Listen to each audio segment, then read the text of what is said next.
Okay, so Victor Hugo's Les Miserables. It's a monster of a book. It's a whole universe, really. You could get lost in there for months. So we're not going to try to summarize the whole thing. Nope. Instead, we're going to zero in on the one powerful question that's beating at the heart of this masterpiece. In a world full of unforgiving laws, what does mercy really mean? Right out of the gate, Hugo isn't just telling a story. He's putting all of society on trial.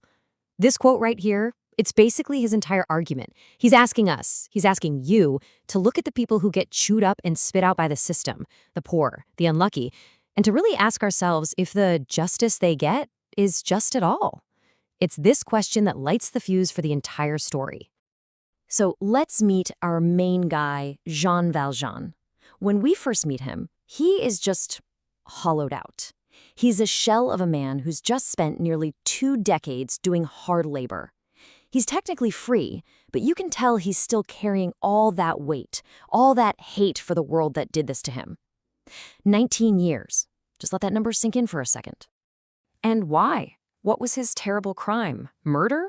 Treason? No. He stole a loaf of bread for his sister's starving kid. That one fact tells you everything you need to know about the brutal, upside-down logic of the world he lived in. For that, his life was basically over. He comes out of prison not as a reformed man, but as a branded outcast with a yellow passport that basically screams to everyone, hey, dangerous man here. So what happens next is the spark. It's the moment that changes everything. Valjean, completely rejected by the world, literally stumbles upon the one person who won't slam the door in his face, Bishop Myriel. I mean, Valjean is treated worse than an animal. Every inn, every lodging turns him away. He even tries to sleep in a dog's kennel, and the dog chases him out. He's at his absolute lowest when a woman points him toward the bishop's house. And there, he gets a hot meal, a warm bed. But in the middle of the night, that old prison thinking takes over. He just can't help himself. He steals the bishop's silverware and runs, only to get caught by the police and dragged right back. Now, you gotta understand, for Bishop Myriel, this wasn't just some nice saying. He lived it. His house didn't even have locks on the doors. He truly believed it was his job to be open to anyone who needed help, no matter who they were or what they'd done. And that belief, well, it's about to face the ultimate test. And right here, the bishop does the unthinkable. The cops have Valjean dead to rights, and the bishop looks at the thief, looks at the cops, and he lies. He says, oh, that silver? I gave it to him. He even throws in his silver candlesticks for good measure. In that one moment, he doesn't just save Valjean from a life back in chains, he completely shatters Valjean's entire understanding of the world. He answers a lifetime of cruelty with one single, stunning act of grace. So that one act of mercy, it sets off a chain reaction with some pretty explosive consequences. It creates a whole new man, but it also creates a relentless shadow that's going to hunt him for the rest of his days.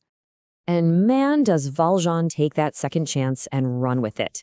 He totally reinvents himself. He becomes this guy, Monsieur Madeleine, a brilliant factory owner who gets rich and then uses that money to lift an entire town out of poverty.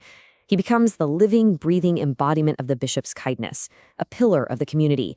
Basically, a saint. And this is where we see the novel's central fight take human form. On one side, you've got the bishop's philosophy, mercy, which looks at why a crime was committed. And on the other side, you've got Inspector Javert. For Javert, the law is everything. It's black and white, there are no excuses. Valjean is a criminal, and in Javart's eyes, a criminal can never change. Javert is the law in a trench coat, and he is obsessed with hunting Valjean down. But just becoming a good man isn't enough for Hugo.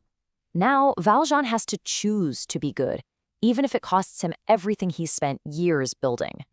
So here's the trap. Some poor, unfortunate guy who kind of looks like Valjean gets arrested and is about to be sent away for life, in his place. So Valjean has 2 choices. 1, stay quiet. He's safe forever, his town keeps thriving, but an innocent man rots in prison. 2, speak up. He saves the innocent man, but his new life is instantly destroyed, and the whole town that depends on him goes down with him. It's an absolute nightmare. And Hugo makes us sit with this question. I mean, what would you do? For real? Is your comfort, your safety, worth the total destruction of another person's life? What's the real price of being able to sleep at night? After this night of pure agony, what Hugo calls a tempest in a skull, Valjean makes his choice. He walks straight into that courtroom and he says it. I am Jean Valjean. Boom.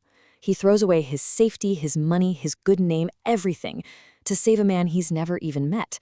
This is the moment we know. The bishop's mercy wasn't a fluke. It actually worked.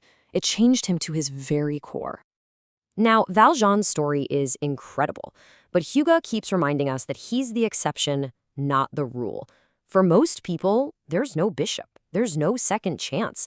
There's just a one-way ticket to ruin, and nobody shows us this better than Fantine. Fantine's story is just one of the most heartbreaking things you'll ever read. She's a young, loving mother who gets punished at every single turn. She's fired from her job for having a child without a husband. From there, it's a terrible downward spiral. To make money to support her daughter Cosette, she sacrifices everything. Piece by piece, her beautiful hair, her front teeth, her own body, until she has nothing left. And this is what she screams at Javert when he arrests her. She's not making excuses. She's explaining her reality. She's basically laying the blame right at society's feet. She's saying, I didn't choose this. You pushed me here. Misery did this to me. The very system that's punishing her is the one that created her crime in the first place. And it's at this moment that Monsieur Madeleine, Jean Valjean, steps in. He stands up to Javert, the law itself, and saves Fantine.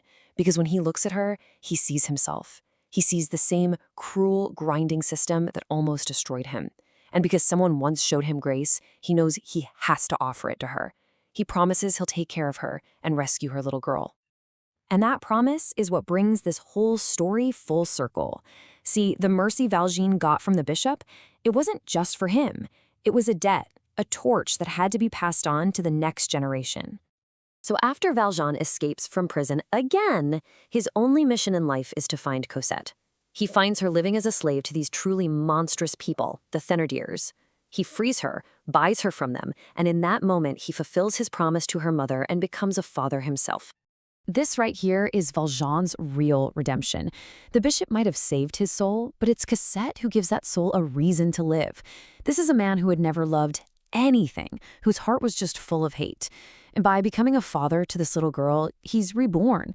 The mercy he received from a father figure is now the mercy he gives as a father figure. The torch has officially been passed. And that leaves us with Hugo's final haunting question. This story is packed with criminals and heroes, saints and sinners. But Hugo seems to be suggesting that the real dividing line isn't between guilty and innocent. It's between the people who cling to cold, hard, unforgiving rules and the people who are brave enough to offer a little grace in a world that so desperately needs it.